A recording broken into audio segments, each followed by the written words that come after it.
Today I'm going to work on replacing the pull start cord on this old Sears Craftsman snowblower. Okay, so you should be able to see here that the current cord, which I believe is the original cord on this machine, has frayed and broken finally after many years of faithful service. What I'll need to do in order to replace the pull cord string is to take the engine shroud off here, which is going to involve disassembling some of these covers and things, and then getting at the bolts that hold this on. I'm going to start off by removing the choke lever here, and that simply just pops up like that. Next, I'm going to remove these two thumb screws. So with the thumb screws and the choke lever out of the way, this should just pull up and go off to the side. Now it looks like this wire for the emergency stop key here has come off of this lug. That's right here, so I'll need to fix that later. But for right now, I'm not going to worry too much about it. I'm going to just simply unplug this lug here from the cover. I should try to remove the hose here that connects the primer bulb to the carburetor, but it seems to be really on there, and I don't really want to break the hose, so I'm just going to let it hang. I think it'll be fine right there. Next up, I'm going to remove these two nuts here that hold this plastic shroud to the carburetor. I'm just using an 11mm socket on these. So now this cover should slide right off of here. And I'll set that aside.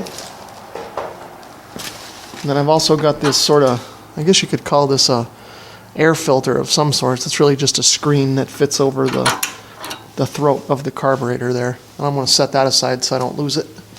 The next thing that I'm going to do is remove these three bolts that hold on this plastic cover that contains the kill switch.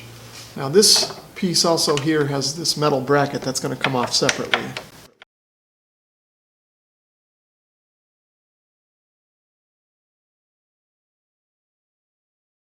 As you saw, this came off kind of on its own. I thought it was metal at first, but it's not. It's just a piece of plastic.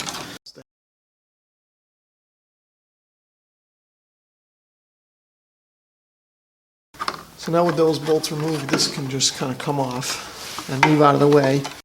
But you can see here that I need to remove these terminals from the kill switch by simply pulling them out like that. So now I'll just set this aside. The next thing I'm going to do is remove this plate right here so that once I get the shroud loose, I'll be able to kind of move it away from the engine a bit and get it out of here. This is sort of in the way and would prevent that from happening. So I'm just going to use a 10mm socket and loosen these bolts and get this little ratchet working.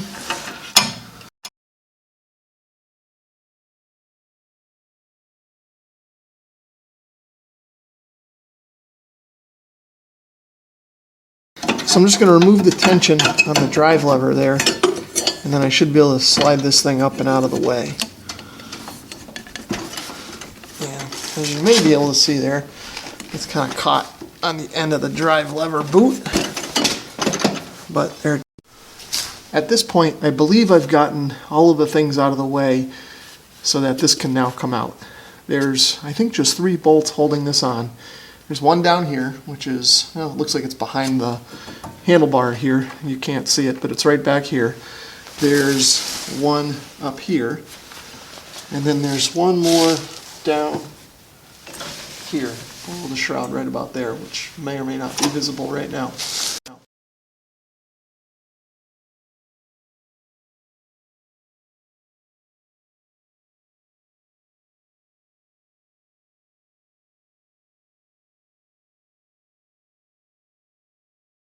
I think this will just pull off of here now. It might need to be cracked loose there.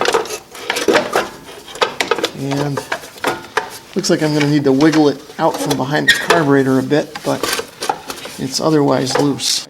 It looks like I'm going to need to remove the carburetor after all. So the first thing I'll do is get these 2 spacers out of the way so I don't lose them. So you can see that these studs on the end of them have sort of a Torx type pattern on them. And I found in my toolbox, I've got what I'll call sort of a reverse Torx bit. So I should be able to get on here and remove these. I'm not sure if this is quite the right size, but it does seem to be grabbing it somewhat. But this is the only one like this I have, so I'm going to go ahead and give it a try and see if it works.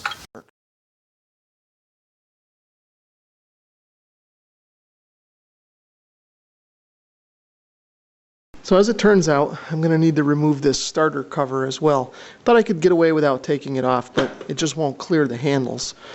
So I'm just going to remove these two little screws using a 1/4-inch socket.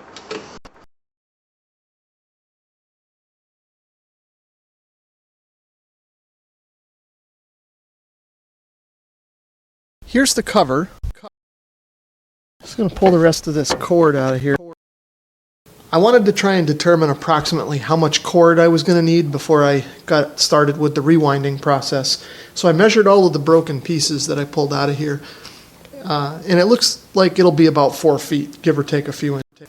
The next thing that I'm going to do is rewind the recoil here. And first off, I'm going to line up the hole in the recoil pulley with the hole in the shroud where the pull cord comes through. And then I'm just going to wind this thing counterclockwise, and I'm going to try and count how many times around I go. So that was the first one, second, third, fourth, fifth. And it doesn't quite go around any more than that. So what I'm going to do now is back this off so that the holes line up, the hole in the recoil pulley and the hole in the shroud. And then I'm going to take a couple of screwdrivers and put them through the vent holes in the shroud and the vanes in the recoil pulley there. And the reason I'm going to try and use two is if one happens to pop out, I've got a backup. Although this one feels like it's going to fall out anyway because it's kind of loose. But anyway, you get the idea of what I'm trying to accomplish here. I've got some 3/16-inch nylon cord here. So what I'm going to do is measure out about 4 feet of this. I've got my rope cut to length, and one thing I'm going to do here is just singe this end just so that it doesn't unfray while I'm trying to thread it through things.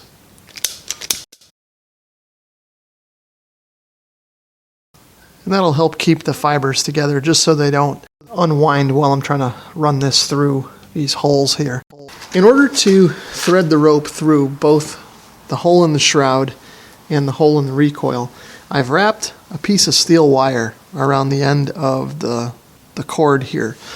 The cord itself isn't really stiff enough to push its way through both holes. This piece of wire will be stiff enough for me to be able to get it through both holes, and then I'll be able to kind of just pull this through the rest of the way.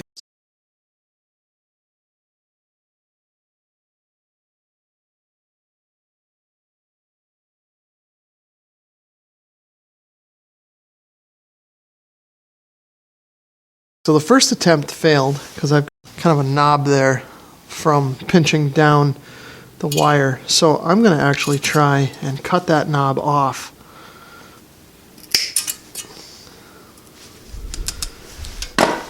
And now I'll straighten this out a bit and see if I can get it to pull through now. Hopefully that won't pull off of the rope.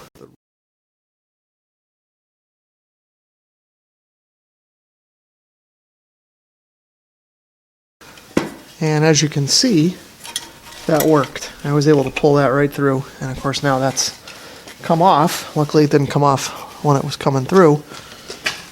You can see here I've just tied a knot in the end of the rope, and that'll keep it from pulling through. And I've got a little extra in there, so I'm going to trim that. So now that should be good on that end. So now that I have the end inside the recoil all set, now I'm going to thread this through the handle, which is a lot easier, of course, and I'll put a knot in this end. Now that I've got the cord attached at both ends, I'm going to pull the screwdrivers out. Pull that one out since it's loose. And I'll pull this one out, and I'm just going to kind of slowly let this wind up and see how it is. So it looks like I've got the length about right. let's give it a test and see. Looks like it goes back more or less the way that it should. So now it's time for reassembly.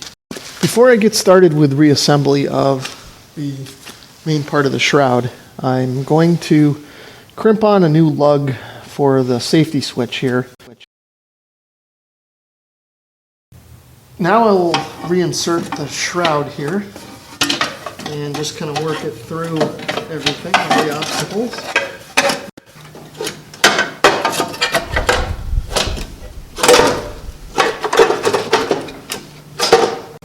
As you can see, I've finally got the shroud kind of jimmied in here. It was a little bit tricky to kind of get the right angles and everything to get it wiggled in here, especially with these long bolts here. I think backing these out would have been a good idea. It would have made things a little bit easier, but it's in here now, so I can bolt it back together.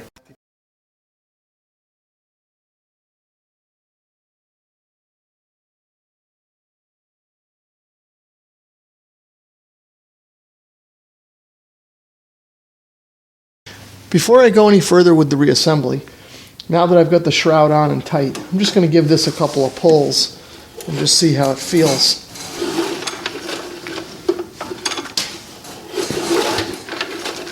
And everything seems good there. Actually, I think this is supposed to go on this side of the handle. So everything seems like it's working smoothly. I'm going to reattach the carburetor now. I've got the studs ready to go.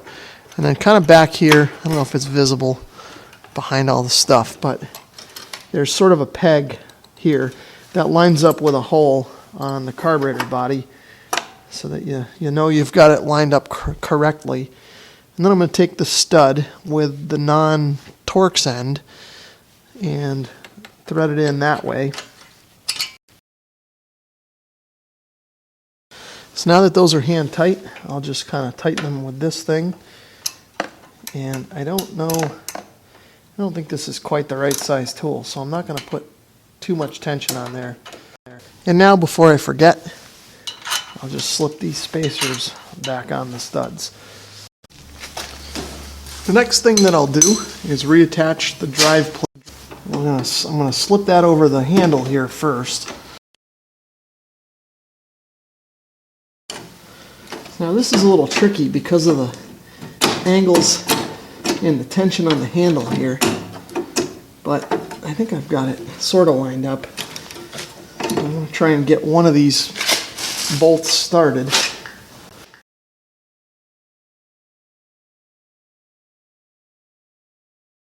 With that bolt started, I'll now try and line this side up. I can kind of use the handle to my advantage now.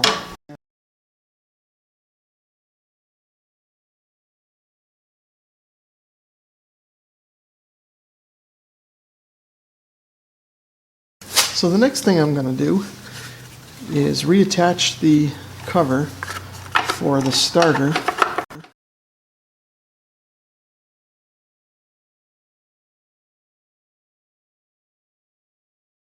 Now I'm going to reattach this side cover with the kill switch on it. So the first thing that I'll do here is reconnect the terminals for the kill switch. And then I'll reposition this where it belongs on the engine here. Now I'll just reattach the 3 screws that hold it onto the engine.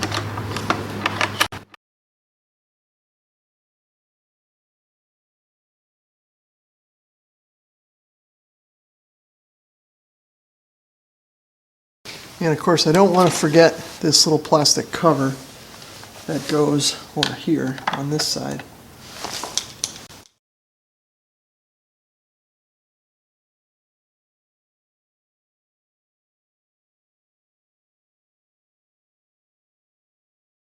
Next up, I'm going to reattach this screen for the carburetor, and then I'm going to put the shroud back in place here. The shroud is just held in place with these 2 nuts.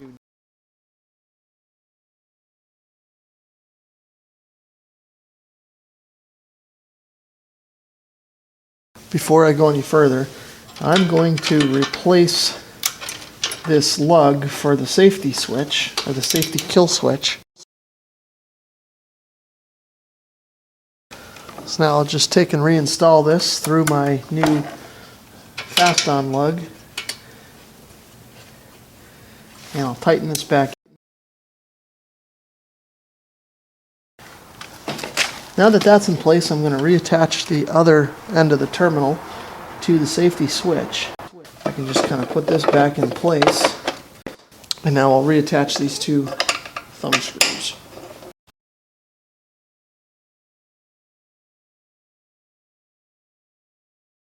The last step of the reassembly is to reinstall the choke lever so that it engages the choke the right way.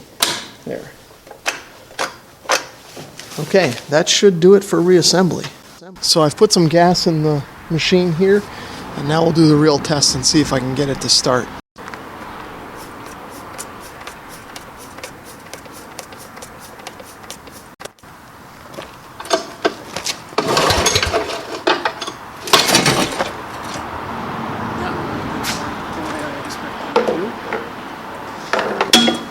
Let's try that again.